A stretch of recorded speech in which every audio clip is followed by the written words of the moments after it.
আসসালামু আলাইকুম। আজকে আবার আমার ছোট রান্নাঘর পেজ থেকে নতুন একটা ভিডিও নিয়ে আসলাম। সকাল সকাল আপনাদের মাঝে শেয়ার করব এই যে চাল কুমড়া দিয়ে চিংড়ি মাছ দিয়ে ভাজি করব, আর এই যে কলমির শাক ভাজি করব। এই যে সব কিছু কাটিয়ে দিচ্ছি। কীভাবে রান্না করি সবাই আমার পাশে থাকবেন, আর কীভাবে কী করি দেখবেন। এই যে আমি এখন সুন্দর করে শাকগুলো কাটিয়ে বাছি নেব, তারপর চুলা ধরে দেবো।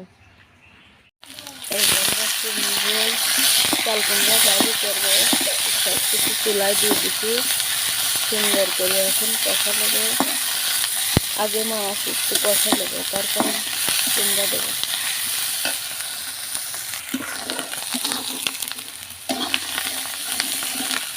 এই যে এখন আমার সব কিছু কষানো হয়েছে, এখন কুমড়া দিয়ে দেবো।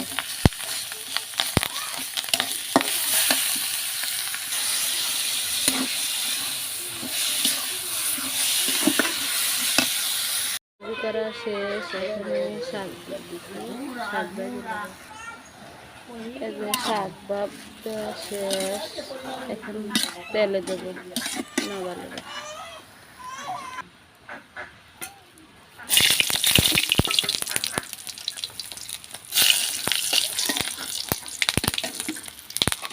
এই যে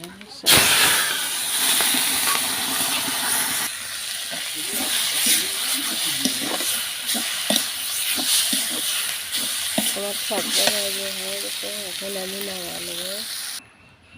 এই যে আমার রান্না করা শেষ। তো আমার রান্না কেমন হয়েছে কমেন্টে জানিয়ে দিও। এই যে আমার রান্না করা শেষ, এখন আমরা খাওয়া দাওয়া করবো। তো আমার রান্না কিন্তু অনেক স্বাদ হয়েছে। এরকম করে রান্না করলে এমনিতে ভাত একটু বেশি লাগে। তাই আপনারা যে যেখান থেকে ভিডিও দেখছেন সবাই ভালো থাকবেন, সুস্থ থাকবেন। নতুন ভিডিও দেখার জন্য পাশে থাকবেন। আমার ভিডিও ভালো লাগলে লাইক কমেন্ট শেয়ার করবেন, একটু বেশি বেশি সাপোর্ট করবেন। আজকের ভিডিও এই পর্যন্তই। আল্লাহ হাফেজ।